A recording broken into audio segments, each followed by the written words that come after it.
Welcome back to the Excel Maths experience. So in our last video, we're able to see what Excel is. We're able to go through what the Excel ribbon is.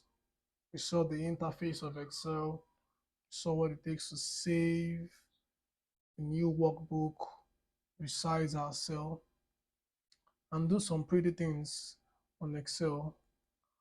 But in this class, we'll be looking at the cell and the cell content.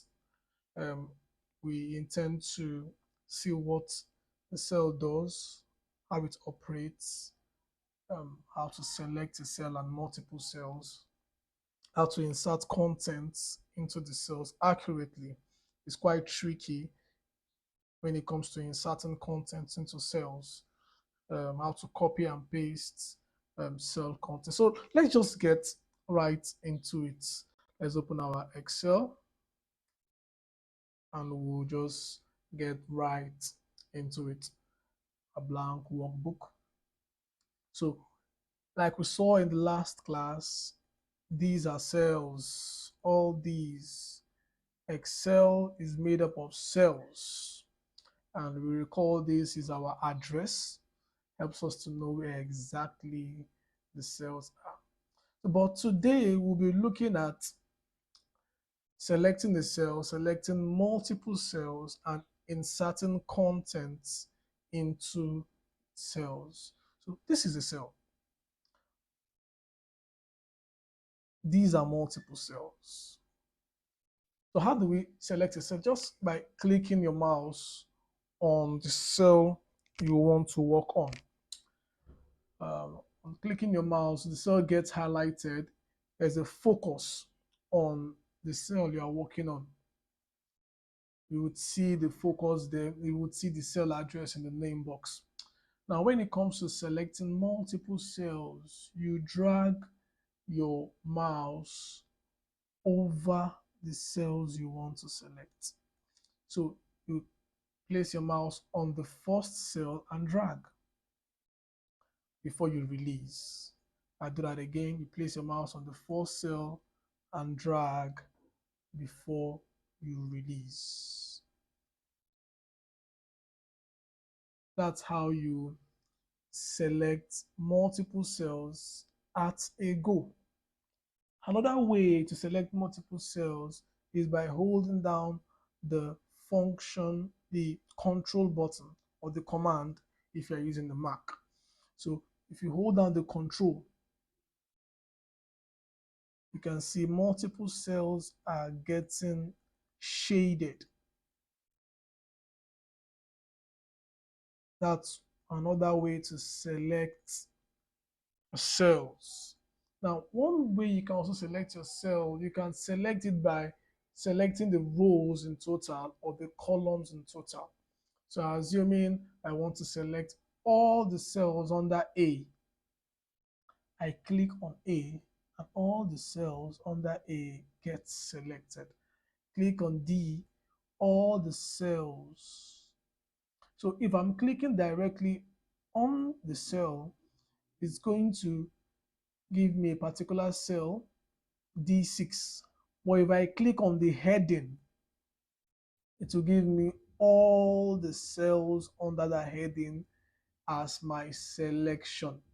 So I can do that by clicking on the heading and dragging before I release, which means all the cells under E, F, G, H, I have been selected. So I can do that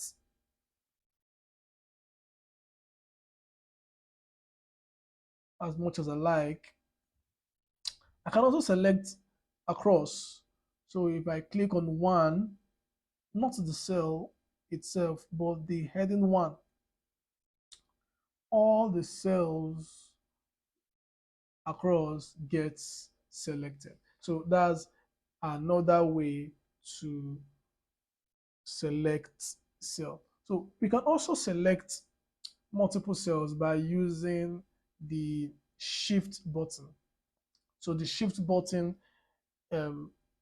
It does a similar selection like the control button, but the control button selects uniquely individual cells, while the shift button selects groups around the cell. So let's do the control one more time. If you hold control and click on it, you'd see every cell I'm clicking gets shaded uniquely or individually. But if I click on shift, so you see it extends my selection to the endpoint. So if I'm starting from B9, you can see B9 over here, and I'm going to end in F17. If I hold my shift button, it's going to select the whole area, no more individually, but the whole area. And that's another way we can select our multiple cells. So the next thing, let's look at cell content. How can we insert content into our cells? How can we delete content within cells or delete cells themselves? So this is our cell. How do I insert content into my cell? Two ways. The first way is by typing directly. Typing directly. Typing directly into my cell, it inserts content into my cell. But another way is by using the formula bar. The formula bar. So on clicking my cell, I could go to the formula bar and type.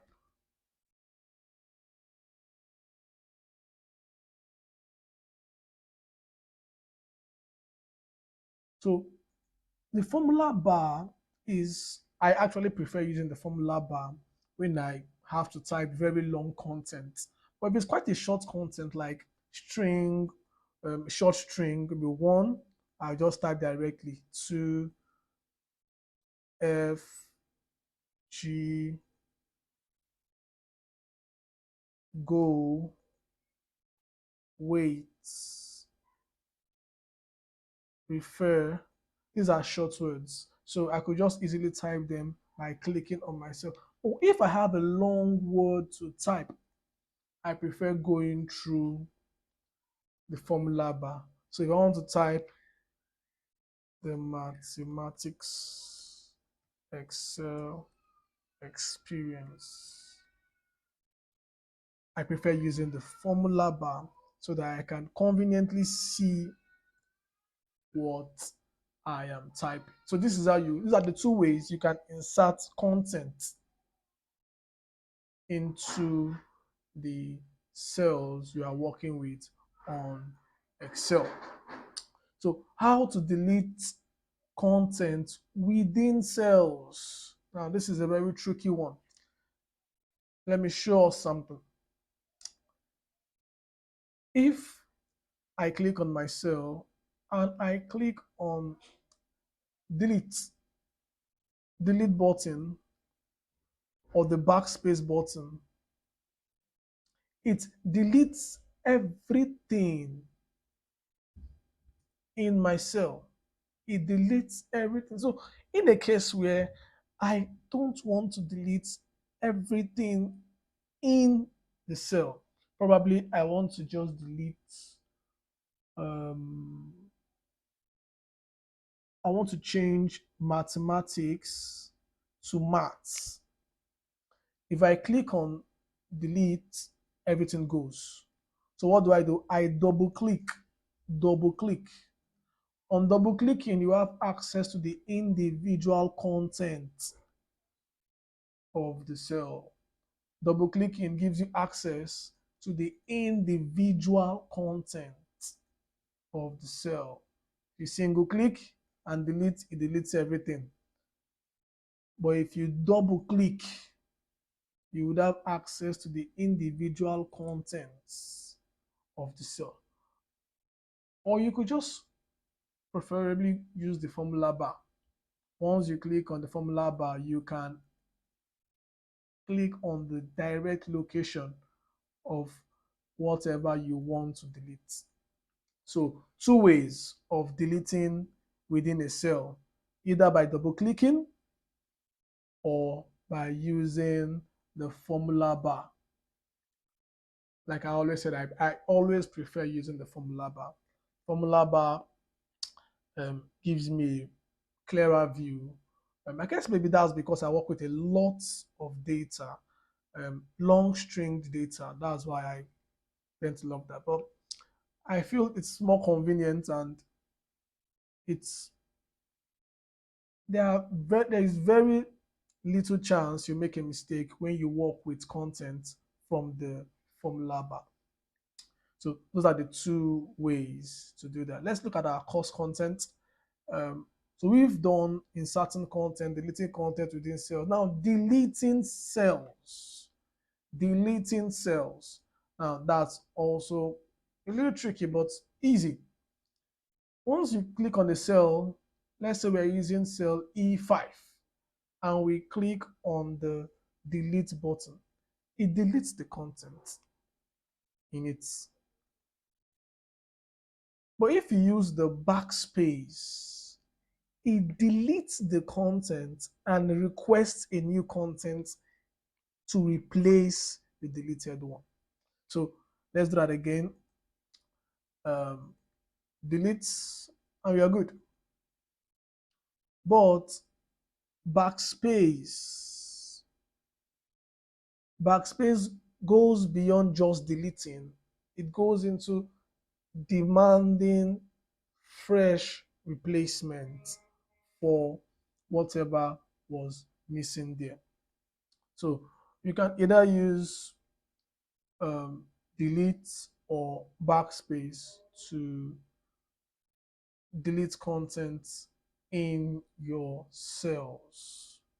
So if you loved the video, if you learned something, please kindly like, share, and subscribe to